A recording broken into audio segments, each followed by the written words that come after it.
Hey crew, before we start our latest mission, I want to remind you that you can get updates on the show, plus news and reviews from the world of Trek by following us on Twitter and liking us on Facebook. Go to twitter.com/EISTPOD or facebook.com/EISTPod or both and click follow or like to get on board. Plus, be sure to subscribe to the show on iTunes or your media platform of choice. And when you do, give us a review, would you? At the very least, give us a rating, because that's how iTunes and other platforms know we're doing a good job. And people who do good jobs get more exposure, so if you like the show, give us a review or a rating, and it would really help us out. And finally, if you really like the show and you really want to help us out, click over to patreon.com/EISTpod, where you'll find our Patreon page. Money may be worthless in the 24th century, but we are not there yet, and your contributions can go a long way towards keeping us flying and bringing you weekly looks at the world of Trek and more conversations with authors, artists, actors, and aficionados of said world. There are many different tiers or ranks at which you can join, and many rewards available up to and including a chance at appearing as a guest on the show yourself. So head to patreon.com/EISTpod to join our ranks today. Any questions? You can contact the show at eistpod@gmail.com. And now, let's get underway. It's worked so far, but we're not out yet. I wanna know what you're thinking. There are some things you can't hide. I wanna know what you're feeling. Tell me what's on your mind.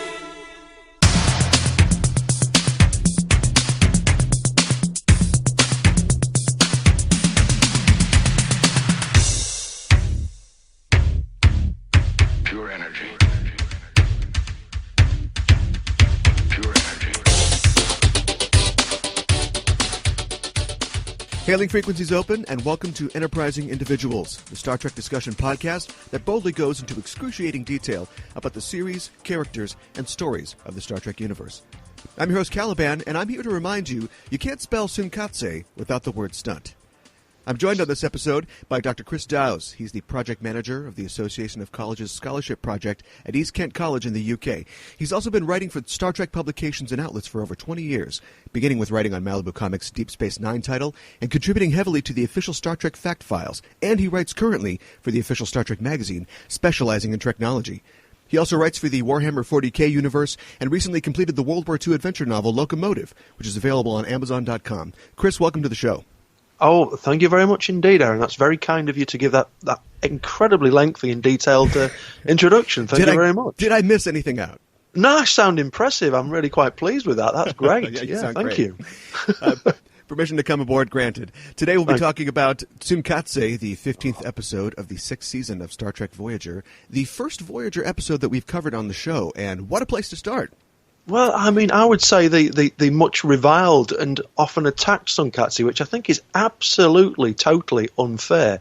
I mean, you've got... On one thing I need to make really, really clear, I am not a wrestling fan. I'm not a particularly big fan of Dwayne either, to be honest with you. Oh, okay. But there are elements in Tsunkatse which I think everybody who gives it a kicking overlooks, quite frankly, or high kicking if you want to really get into it. And sure. when you sort of said, well, what episodes would you like to look at? And to be fair, on the top of the list was an original series episode, the Ultimate Computer, which is absolutely my favourite, I think, of the original series. But Voyager was, I think, second, and I think 2 out of the 5 or 3 out of the 5 that I sent to you as the choice list. Sure. I was absolutely happy to do any of them. But Tsunkatse, when I revisited it, I obviously had another look at the episode pretty recently, and I thought, do you know what? This is a very, very good episode, but for reasons that people might not necessarily immediately think. I mean, I think the fact that it was possibly one of the most violent of any of the Star Trek episodes, other than the latter Deep Space Nines, which is just like limbs and bodies flying all over the place. Which, you can't go wrong. As far as I'm concerned. But it's not Gene Roddenberry's vision, this, that, and the other. But there's some very interesting themes that are explored in Tsunkatse. But there's also some really clever and important continuity, character development between Seven and the EMH and even bits of the other characters as well. And I think it's really unfair that they're kind of overlooked just because of the fact that there's quite a bit of fighting in it. You know, I mean, right. Yeah, well, in preparing for this episode, I wanted to see if my remembrances of it lined up with other people's impressions, and I was surprised to find, just kind of searching around on the internet, that it didn't really make as many of the sort of worst of Voyager episodes that I expected. No. And I think I agree with you, not to give away sort of my review of the episode, but I don't think it really matches up to any other episode that's declared the worst, like Code of Honor or Threshold or Spock's Brain. Oh, Threshold. Oh, there's a beautiful one. Yeah, right. Absolutely.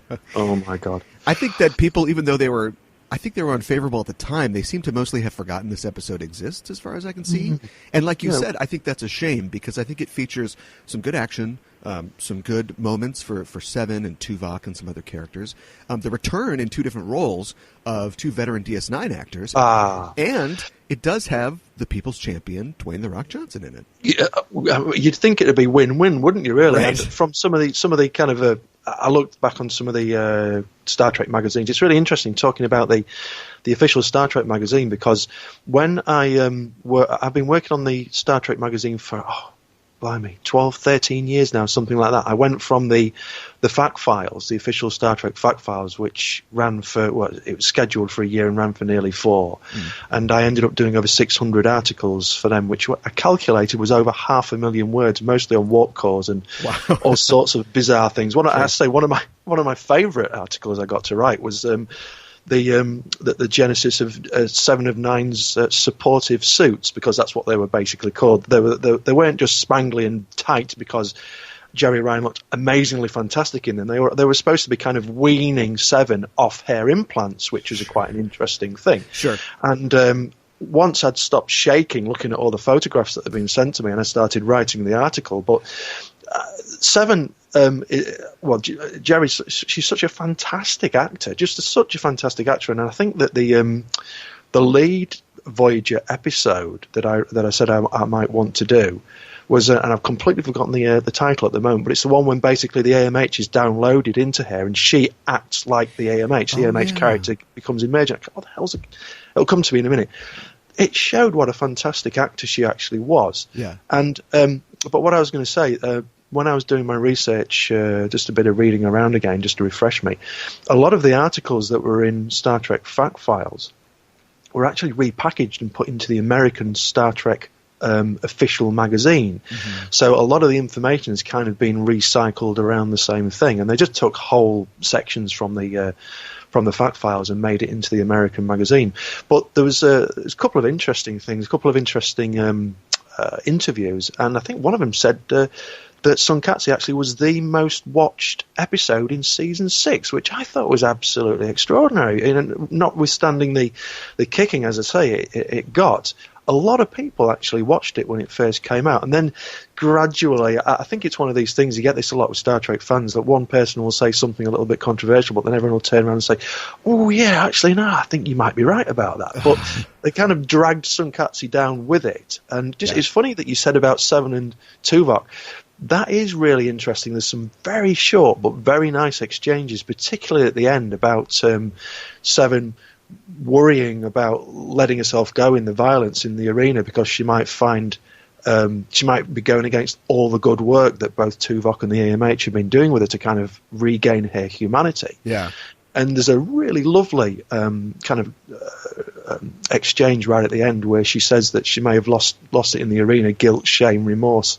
And Tuvok turns around and says, well, if you actually feel like that, you've not lost your humanity, but you've reaffirmed it. And there's some really tight writing in there as well. And when you look at the guys who were involved in it, I mean, I know the story came from Gann and Kenny, but the actual script was Robert Doherty. And that guy's, and I didn't even realise this, that guy's behind the Elementary. Right, on CBS, right. Yeah. And it's interesting because when you also look at the other episodes that Doherty wrote, and there was about a dozen of them or so, a lot of them have got some really, really good good dialogue, particularly Critical Care, which I know he did that with Kenneth Miller, but Critical Care was the one when the EMH is kind of nicked and is put into an automatic hospital type thing. Right. And that episode made me quite a bit of money because I must have got about a dozen articles for the Star Trek Fact Files out of that, because there was so much tech in it, and anything that came up from a technological perspective, that was basically my bag. And that's why, as you absolutely rightly say, I've been writing Treknology now for 12 years for the official magazine. And that's an interesting job in itself, because, as you know, I basically investigate real-life science and see anything that's kind of Trek-esque that's come up over the last 2 or 3 months. Now, the magazine frequency has gone down a little because of there hasn't been anything on TV. I'm assuming that when the new series comes out, whatever it looks like, then the frequency of the TV series the frequency of the magazine might ramp up again. But it does take quite a while sometimes to find relevant real-life science. But when you look at the body of influence that Star Trek's had over real science, and there's so many scientists across the world, the first thing they say is, Star Trek was a great influence on me. Right. And interestingly, not just in science, but in all sorts of medical, all sorts of things. It's really nice to kind of see that real connection. But this incredibly roundabout point I'm going to make is that it's this kind of reality of conversation within the science fiction setting, which some writers, I think, absolutely nailed. And they, Roddenberry was it's always about humanity, and it's always going back to, the human adventure is just beginning, if you really want to go back to sort of like Star Trek strap lines. But I thought that Tsunkatse had some dialogue which was really quite valuable and important in the whole continuity of Seven's development and the program itself. I don't know how you feel about that. Well, I have some comments about the dialogue as well, but first I wanted to know your backstory. Like, how did you become a fan of Star Trek? Oh, God. I am of an age when Star Trek was like late 60s, early 70s. I'm not that old. I'm 52. But when I was growing up, when I was like 7 or 8, it was early 70s, and it was so bloody bleak in the United Kingdom that the only thing you had to look forward to was watching Star Trek on a black and white portable at 6 o'clock at night on the BBC. And there's a lot of people, if they're listening from the UK, will be kind of nodding their heads and laughing. I can't remember.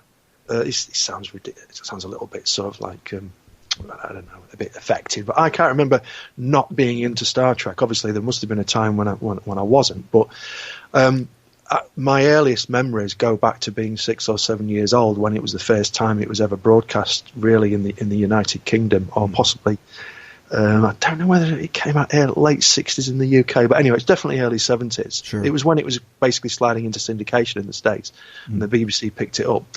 And I have just been... I've been a fan for it ever since. I mean, I remember when The Next Generation was announced. I'm going to skip over Star Trek, the motionless picture, but obviously Star Trek 2 I thought was just one of the best things I'd ever seen in my entire life. Sure. And then The Next Generation came out, and I remember being absolutely astonished because the videos kind of hit the UK just before anybody bought it to show it on the terrestrial television. And I was looking at the standees, and Patrick Stewart, who was quite well known as a character actor then, and all these other exotic characters and Worf and all this kind of thing, thinking, well, I wonder if this is going to be any good or not. And is it going to be something that will engage me as much as the original series? And it did. I just thought it was, obviously it was a bit shonky in the first season or two, but after that, as it really got going, I just thought it was sensational. And then obviously it kind of frog leaped onto Deep Space Nine, and again, first season or two. Although interesting with Deep Space Nine, I thought the first few opening episodes actually were really, really good. Some of them were really quite strong, and then it kind of like dipped a little bit, but then that really got going, and then it all got incredibly dark and warlike, which I really, really liked. Right. But, I remember at one point you had the absolute delight of if you didn't like people getting blown up on a space station at Deep Space Nine, you could just switch over to seeing the same thing happening at Babylon 5, so there's all sorts of yes. explosions in space going on. It was really, really good. And latterly, Babylon 5 got really quite dark and quite militaristic, and that there was some really fantastic storylines in that. So, and then Deep Space Nine begot Voyager, and I would say, apart from Enterprise, which I'm probably not going to speak an awful lot about, Voyager was the one I had the biggest problems with in the early stages. I mean, I remember actually abandoning season 1 when it was first being broadcast in the United Kingdom, thinking, I'm not really terribly interested about this. And then I kind of revisited it again about a year or two later, and I kind of pushed through season 1 and then got into season 2. And I thought, oh, this is actually going somewhere now. And then, of course, season 3, season 4. As soon as Jerry Ryan arrived, I thought, oh, well, this is definitely worth watching now. But there was all sorts. I sound like I'm being awful to Kez. It was nothing to do with Kez either. It was just, I don't know, I just thought you know what it's like with Star Trek. They get this maturity and they get the vibe, and everything starts to sort of fire on all cylinders. And sure. I've kind of kept up with it. And I don't know what went wrong with myself and Enterprise. I'm not going to blame the people who produced Enterprise. I have my own theories why it didn't work as well as it could have done. But then I kind of thought, all right, okay then. And then when the reboot films came along, the first one I really enjoyed. The second one I thought was good, and I only, to my eternal shame, I only caught up with the third one about 4 or 5 weeks ago. Okay. And I was astonished how much I enjoyed it. I thought it was probably the strongest of the 3, which again is going against what a lot of people are saying. I just thought there was a lot about it which I thought was really, really worth watching from a kind of nostalgic Trek point of view. And it's interesting because Simon Pegg, I have the dubious honour of actually standing next to him in a toilet at a comic convention a good few years ago, before he started having these dreams of grandeur and becoming a writer, you know, and all right. that kind of, because he's always been a comic book fan, and he must have got drunk with somebody and agreed to give out some awards once at a comic convention in Bristol, of all places. But he's a really, really nice bloke, and you could see the strong fan influence, shall we say, that was particularly, again, going back to the writing in the third film. But I'm just thinking back, because it was my first, as you absolutely said on the lead-in, my first serious connection with Star Trek writing was for Malibu Deep Space Nine comic, and at the time I was writing comic books with a writing partner of mine who I actually went for breakfast with yesterday. We don't write together anymore, but we're still very good friends.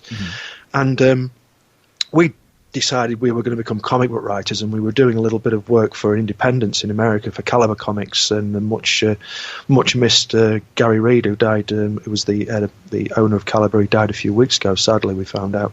But anyway, we just sent some stuff over to Malibu, because there were people who had broken away from Marvel, and Colin, who was a much bigger comic book fan than I, said, well, let's pitch him some ideas. You're the Star Trek fan.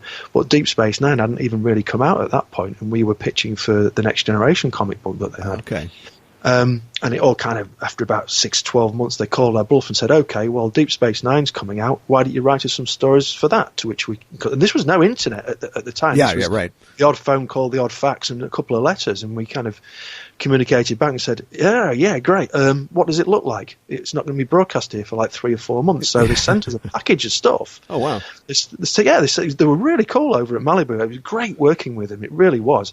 They sent us NTSC tapes that we couldn't play. It was fantastic. It was all, we managed to track down a player so we could watch it. And we were one of the first few people to watch Deep Space Nine in this country, because we were going to be writing stories for it. So we thought we'd better know what's going on. Right.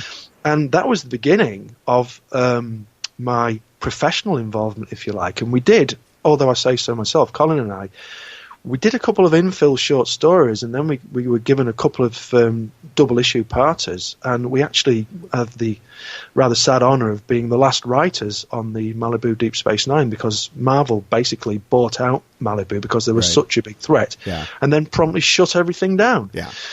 And then they filed for bankruptcy. So, yeah, that was a really, really great experience for us. But in the meantime, because I'd done the Deep Space Nine as a comic book writer, I was at a comic convention in the UK, and a friend of mine who for once was sober pointed out a young lady in the crowd who was going through a load of comic books, and said, "You know who that is?" "No, I don't know." "That's the editor of the new Star Trek Fact Files magazine, which had just started. It was on about issue 5 or 6. She says, "What?" I says, "Well, let's go and say hello." So I gave her a card, told her I'd done a bit on Star Trek. "Oh, yeah, right, okay, yeah, well, we are looking for writers." I thought, "Oh, this sounds good." And so I gave her a card. Didn't hear anything from her. A couple of weeks later, she emailed me and said, would you fancy doing a tryout article for us? And I thought, yeah, of course. So she gave me, I don't know whether you remember this, but this is is it in Deep Space Nine? It is. It's the one where is it Odo and I can't remember. Anyway, it's a bomb, and it's on screen for about 4 seconds, and I had to write 800 words on it, and I just thought, you've got to be kidding me. So anyway, I did. I freeze framed my VHS copy of the episode to death. Got as much of it as I could, and because I did such a good job on it, she sent me another tryout, which was the Borg Queen's escape sphere at the beginning of Star Trek First Contact, sure. which is on screen for about 12 seconds before it gets destroyed. So I thought, is she just trying to make it really tough for me or not? But anyway, so I wrote an article on that, and then I ended up doing over 600 for them. That lasted for over 3 years. At the same time, I was writing comic books, but sadly never went back to doing any Star Trek comic books. I did get a gig for about 6 months on the Star Trek website, though. I did a lot of work for them on Voyager shuttles, if I remember rightly, and I did some timeline stuff for them as well. Then when the fact files finished, that's when I picked up with the Star Trek official magazine, because they knew that I'd done all this kind of technical work on the fact files. And I've been with them ever since. I've seen off 4 editors with the official magazine. So, to my absolute delight, I've had an unbroken record of being published in one format or another on Star Trek for 22 years. So that's basically how it all came about. That's amazing. I think currently most of my listeners are from the States, so I think both they and I are interested to know what Trek fandom is like in the UK. Star Trek's big there, I assume. Oh, it is.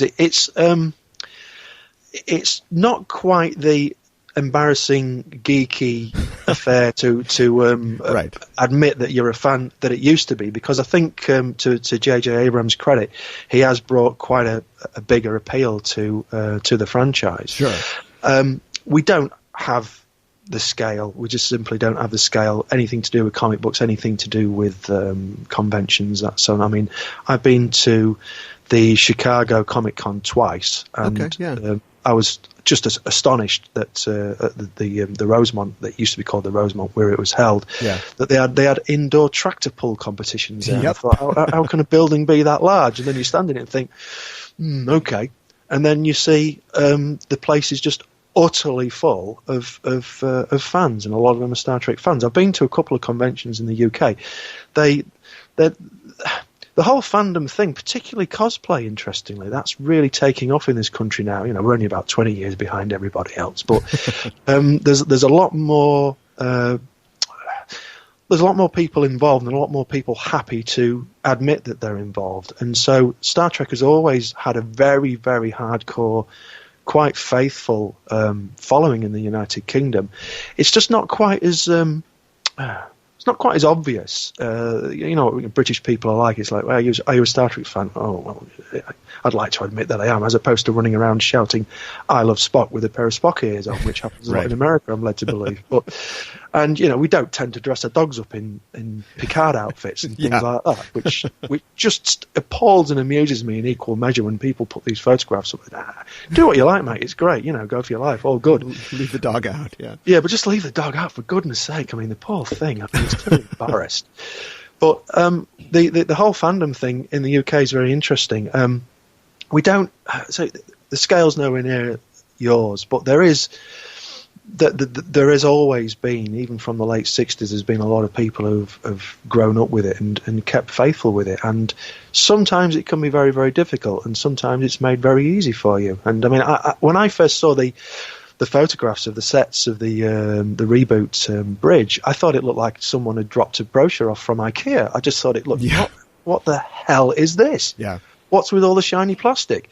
And the editor on the Star Trek magazine at the time, he's, no, I've visited the set. It looks fantastic. It looks really, really good. I thought, okay, well, I'll reserve judgment on that. And it turned out to be absolutely wonderful. You know, really, really good. A bit too squeaky clean, I think, perhaps. But so the whole fan thing in the United Kingdom, I wouldn't go out of my way to go to a convention, because the problem with the career, if you like, that I've carved out for myself in writing is that because if I get one tiny thing wrong, Aaron, everybody wants to just string you up and have a go at you. You know, right. Actually, I think you'll find that the trigger was blue, not light green. Oh well, excuse me. You know, okay, I'm really sorry. I was working from these photographs. I was working from these set designs. You know, I'm sorry if I got that slightly wrong. Right. But I prefer to enjoy Star Trek myself in my own quiet way, you know. Sure. And a lot of people, I think, in England are like that. But I just think that the whole Trekker thing, the whole fandom thing is sensational. I think it's staggering. I think it's worthy of praise, and I think to a person, anyone I've ever met, really, particularly over in America, who was involved in Star Trek fandom, are always really nice people, and you can't say better than that, really. You know? Yeah. Well, so the British aren't necessarily dog costume people, but there certainly is a long tradition of sci-fi on TV in Britain. So, oh god, yeah. From that angle, like, is Star Trek seen as an American thing, or is it embraced as, you know, kind of for everybody? I think it's a peculiarity of people, particularly who interested in science fiction. They don't particularly care where it comes from as long as it's good. Sure. I mean, there's got to be an excuse why people watch Farscape, I guess. I don't know. But yeah. That was really mean. I do apologise. Sorry, Australians. Yeah, sorry about that. Good effort. I mean, when you look at Doctor Who, for instance, I mean, I'll be honest with you. I've just completely lost it with Doctor Who. I'm not. I kind of began to lose interest after Christopher Eccleston dropped out. Now, that's not to say that Matt Smith and the other actors haven't been fantastic doctors. I think Peter Capaldi is one of my favourite actors, mostly because of a very, very, very, very rude comedy show that he did for a few years called The Thick of It, where he's just an absolute animal and fantastic. And I know he's a huge Doctor Who fan, but there's a certain formula that the new Doctor Who has adopted, which is just not for me. I just don't really enjoy it. It's a massive success. It's probably kept the BBC afloat now for 5 or 6 years, and I respect the programme absolutely for that. Going back to your original question, the history of science fiction is nearly as old as the history of British television. I mean, this is an area that I'm particularly interested in. I mean, when I did my first degree, I did my third year dissertation on the place of special effects in narrative, and my PhD was actually on the place of comic book writing within the textual matrix, i.e., why should you take writing comic books as seriously as writing theatre, writing film? And I spent 3 years doing lots of research into all sorts of different aspects of fantasy and science fiction. Not a bad 3 years, I have to say. It was really, really good. I really enjoyed it. Sure. But one thing I kind of realised was, if you look at the history of dramatic television on the 50s, even live broadcasts, you go all the way back to Quatermass. Yeah. There has been a very, very strong tradition of usually quite bleak dystopian science fiction storytelling. But I think, although you could argue, Star Trek's an American product, there's always been an English or British or whatever interest, and notwithstanding James Doohan's fantastic Scottish accent, bless him. But when I think Patrick Stewart being cast in The Next Generation, that really took a lot of people by surprise, and we kind of, from that point, I think we possibly felt that Star Trek was just that little bit more English, really, even though he was playing a Frenchman, which everybody in England would refuse to believe. No, not really. No, it can't be French. But and I thought it was really ironic that guy, one of the guys who was involved in that round the world solar aircraft, did you see it? The huge aircraft that was going around the world, solar powered. Right. It got quite a lot of coverage in Europe.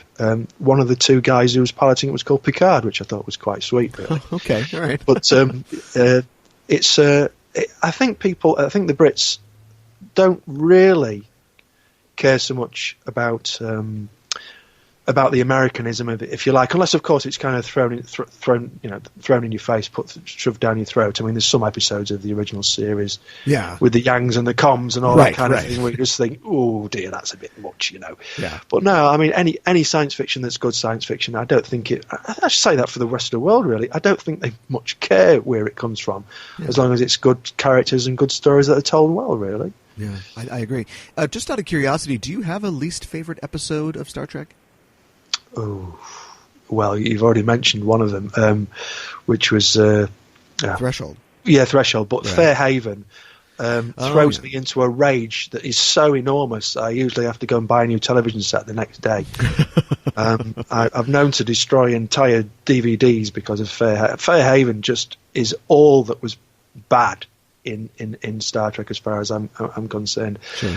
Mostly, and this I don't want this to sound like, again, like I'm some kind of affected creative, but it's such god-awful lazy writing and storytelling, and it's just like, how could that, especially when you read interviews with other writers and they had these ideas and they were rejected, and you think, oh, you've got to be kidding me, compared to how some of the stuff has got onto the screen. You just think it's absolutely astonishing. Yeah. I mean, you can kind of categorize Star Trek episodes, or any long-running series episode, really into three: absolutely brilliant, yeah, okay, or I don't ever want to see that again.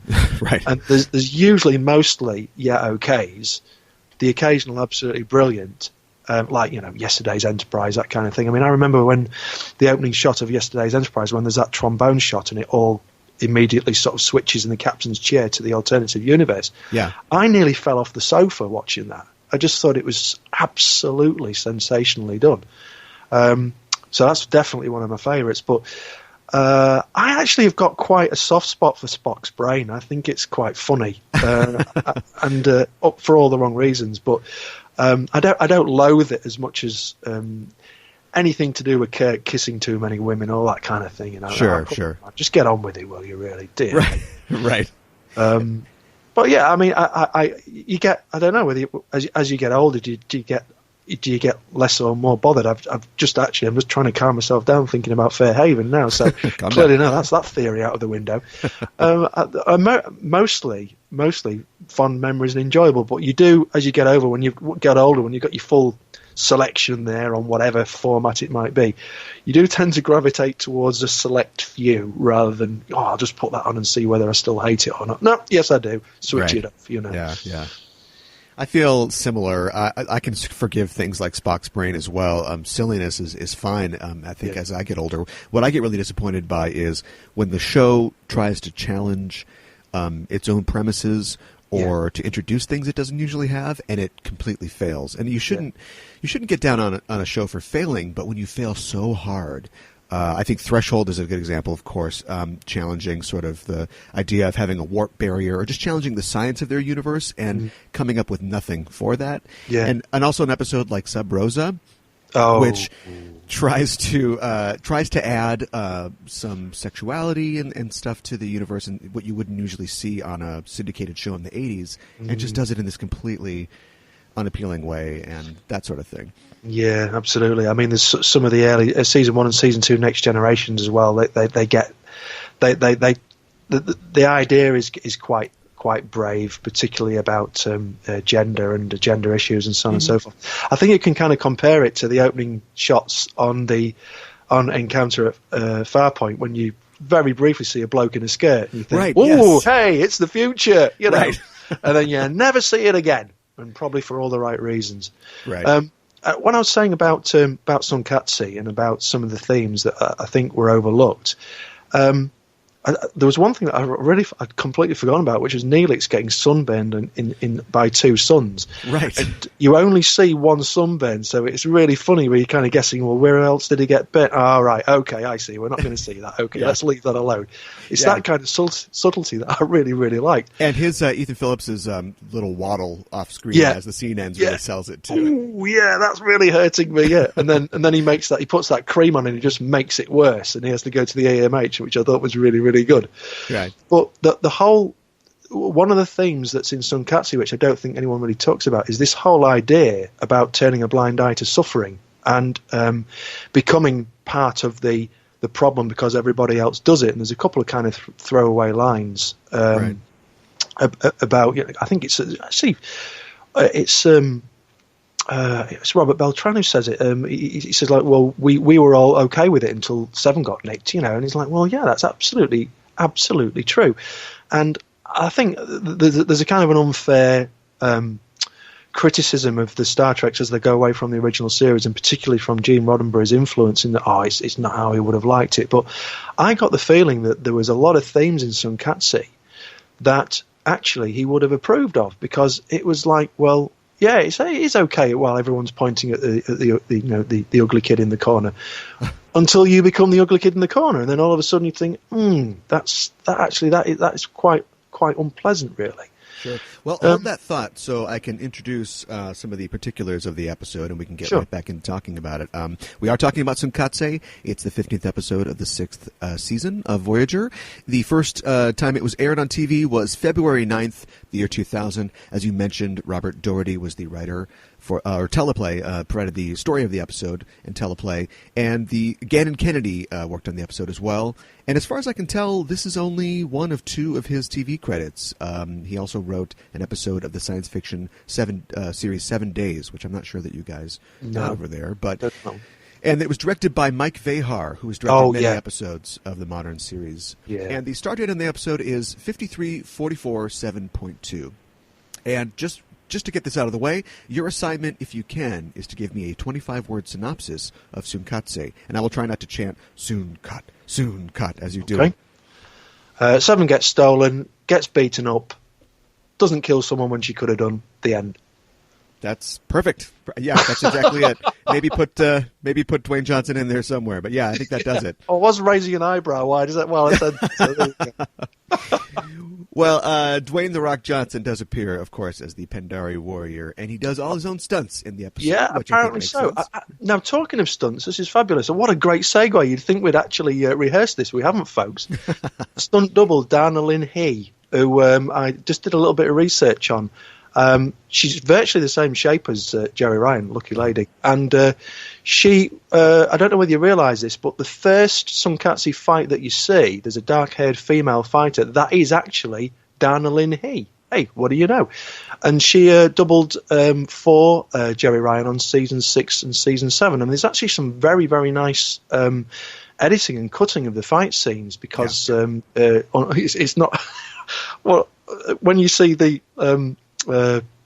original series and you see the stand-in for Kirk, who was 4'5" and weighed about 2 stone, it's just like, it's just dreadful on a big TV, but hilarious. Yeah, I was watching Mirror Mirror the other day, and there's the fight in the sick bay where they're all attacking Mirror Spock, and it sort of pulls up to this sort of look-down kind of camera, and it's clearly none of those people are our main characters. I think they might have gone round to the closest, I don't know, kindergarten, got a few kids and scaled the set down, because it's so unconvincing, it's unbelievable.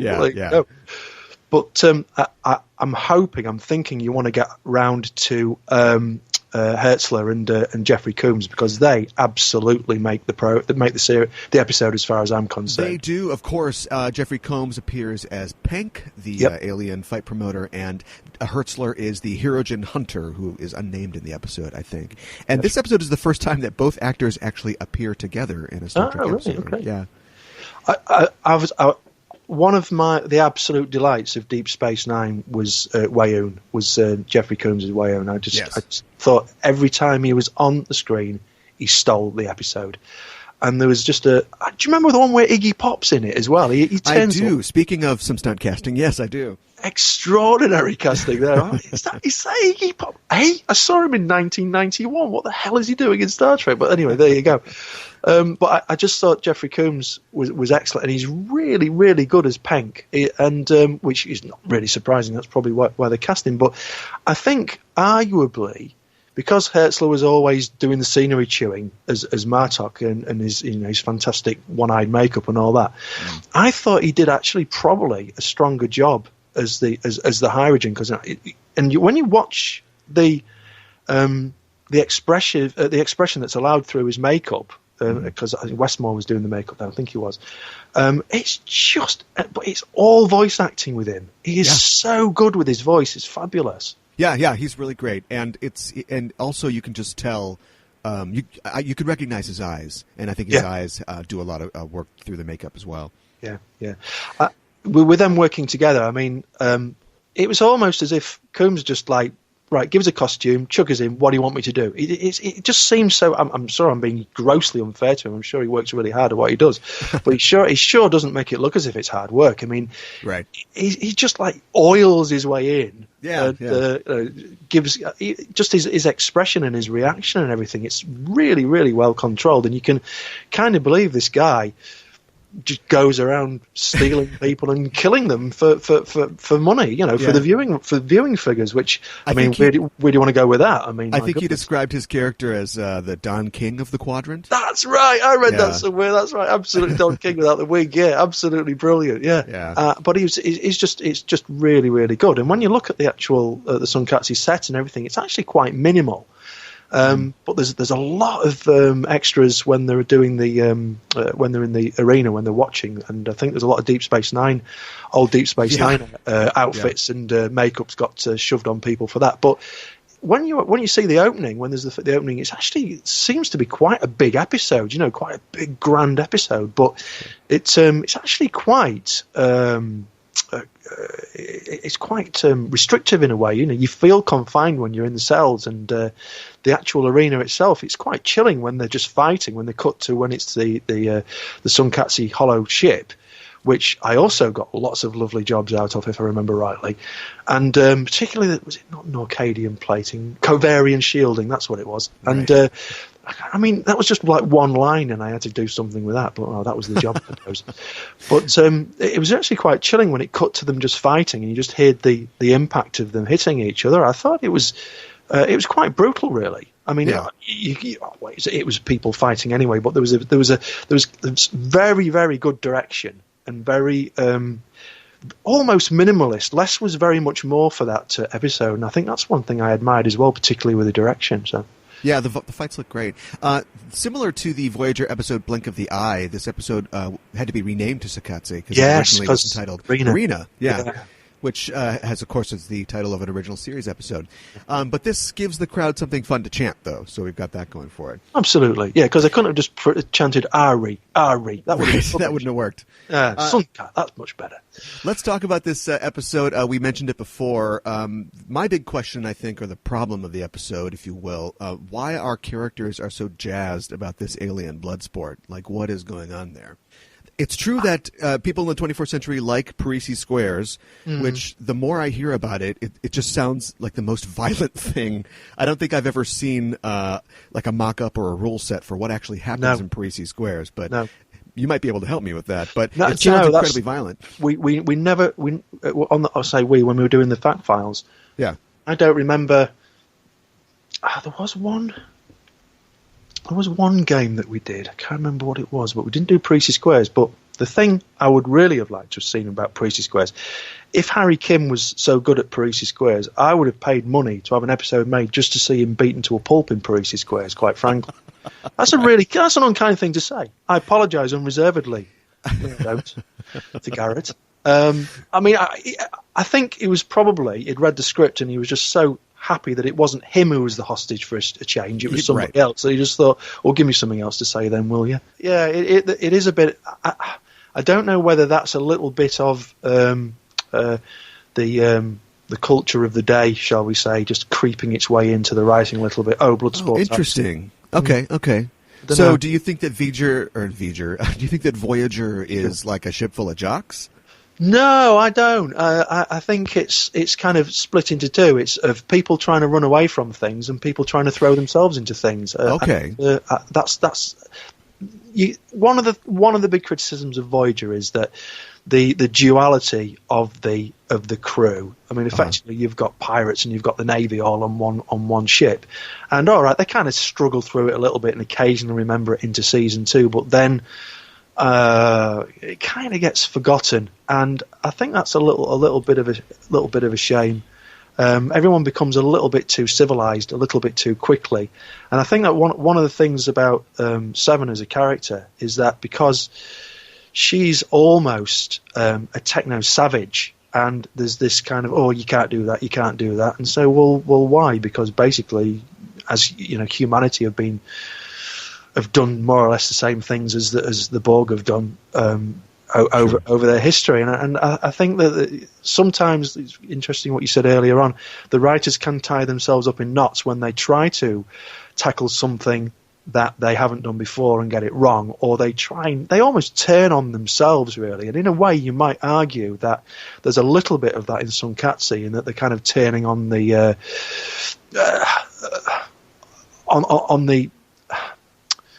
the turning on this kind of squeaky clean image of what Star Trek crews usually are, and all of a sudden they're all wanting to go and watch blood sports. Like, whoa, really? Yeah.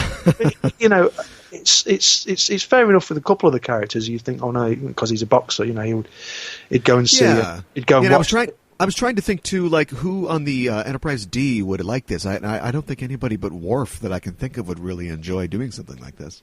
On the Enterprise D, that's a good question. Or maybe I guess Riker if he was hanging out with Worf. Well, it depends on how, you know, whether he was walking at a 45-degree angle down the corridor at that point or not, with his head on one side. I mean, it depends what kind of mood he's in, really. Right.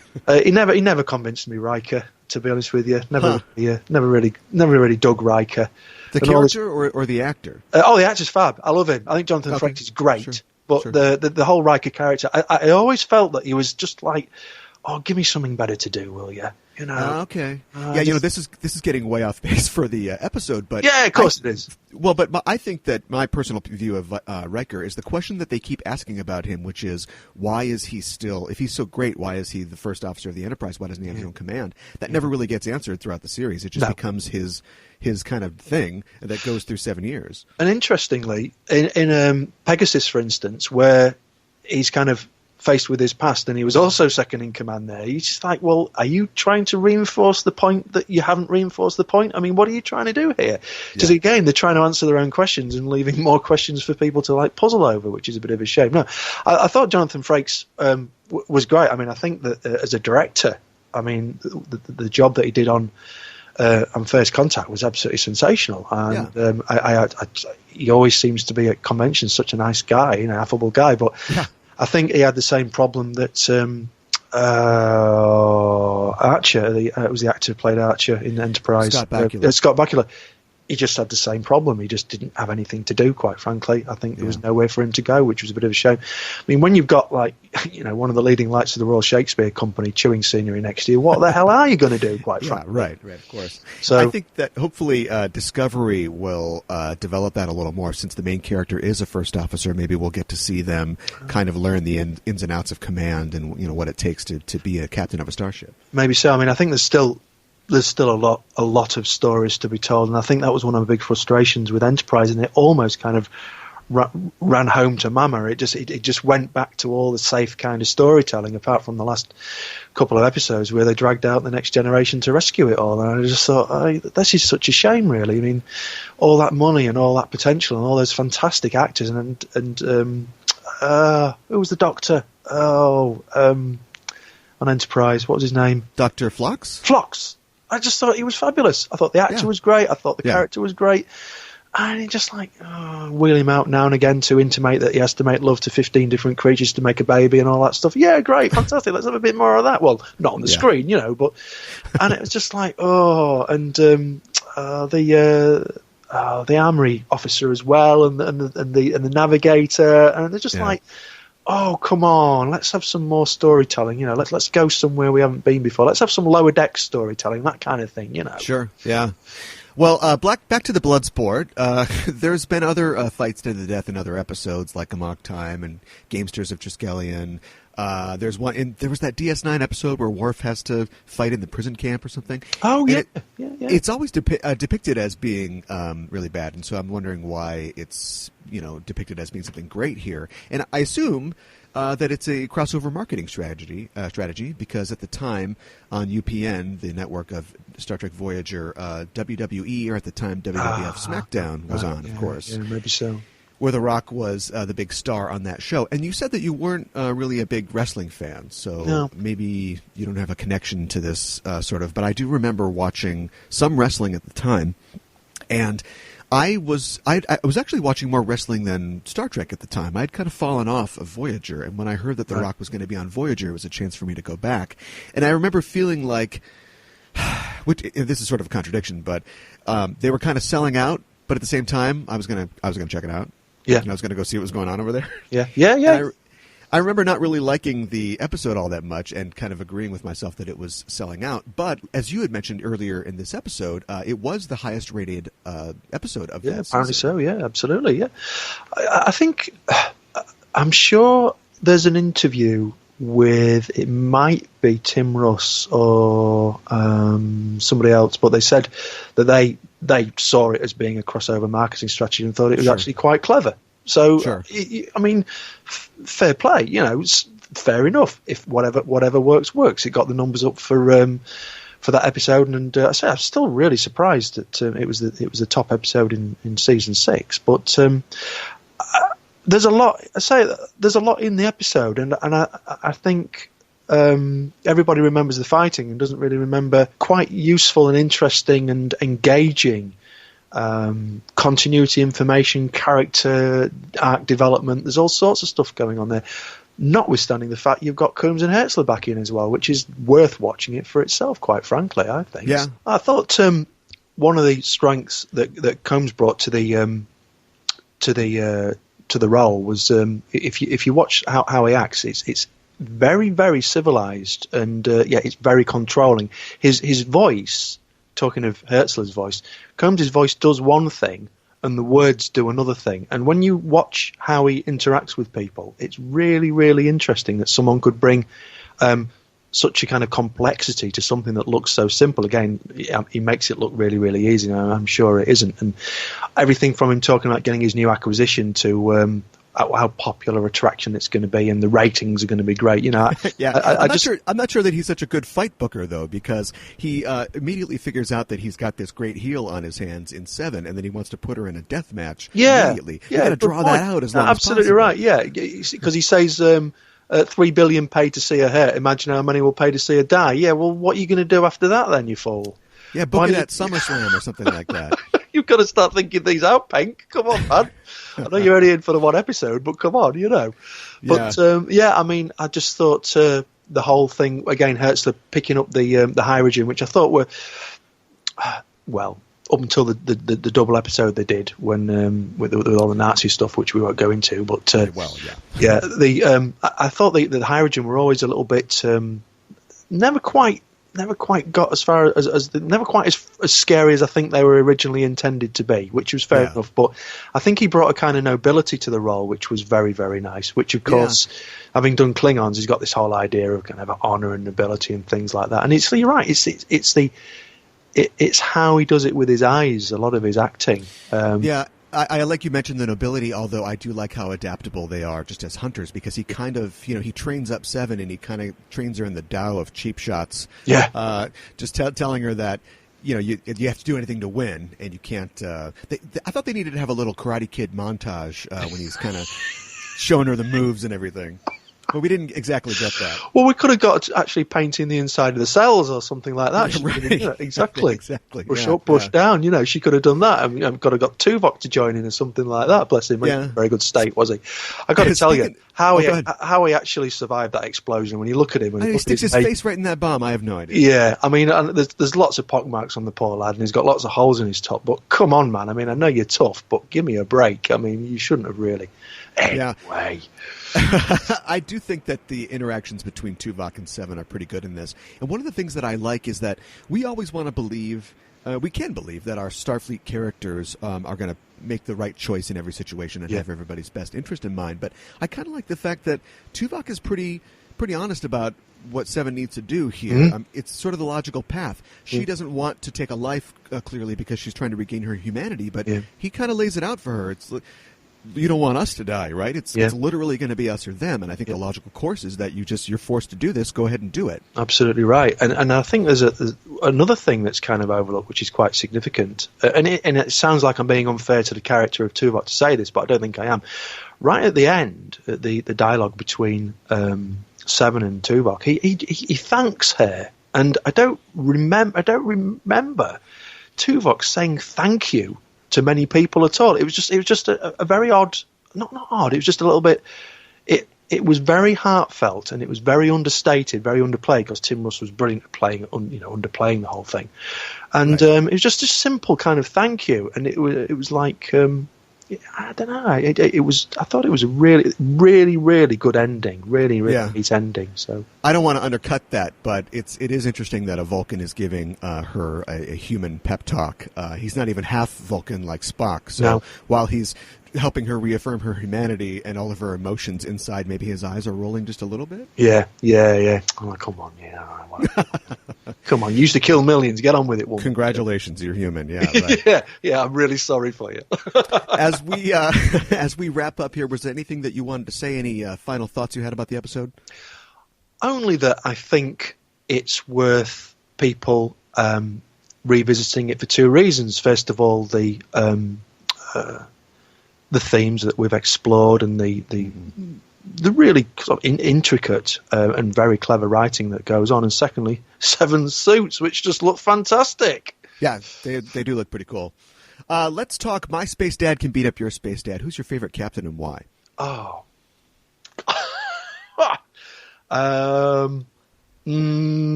Picard. Because he can actually tell a wine snob in a room just by what they're talking about, and he'd beat them up for that quite well. No, he'd roll his eyes and tut at them, which would probably be worse than getting punched. Yeah, he's the best disappointed dad in the galaxy. He is. He's not angry. He's just very disappointed. Absolutely. Right. Well, here at the end of the show, you'll receive a commission and the rank of ensign. What department on the ship would you work in? Can you put me in the armory? Sure. Yeah. I'd just like to clean pulse rifles and things like that, and phaser rifles. I just think that would be a nice thing to do. Get to talk to a lot of people, Yeah, kind of a technical job, sure. Well, Ensign Dows, thanks for joining me to talk about Star Trek and the Star Trek universe. If people want to continue the conversation, and they can at EISTPod on Twitter and the Enterprising Individuals Facebook page, where can people find you online? I have a website, Chris Dows Online. Is it Chris Dows Online? If you just put Chris Dows Online into Google, you'll find it. I'm actually just changing my website address, so there's not really many Chris Dowses spelled DOWS in the world, it has to be said. Sure. I'm also, you can contact me through the Star Trek magazine, or it's just about it, really, on LinkedIn. That's about it. I don't do Facebook. Facebook worries me, deeply concerns me, Facebook, so I don't get it. Boy, we have to get into that sometime. Okay, well, excellent. Thanks again for joining me. You're welcome, Aaron. Thank you very much for your time. We are signing off until the next mission. Hailing frequencies closed.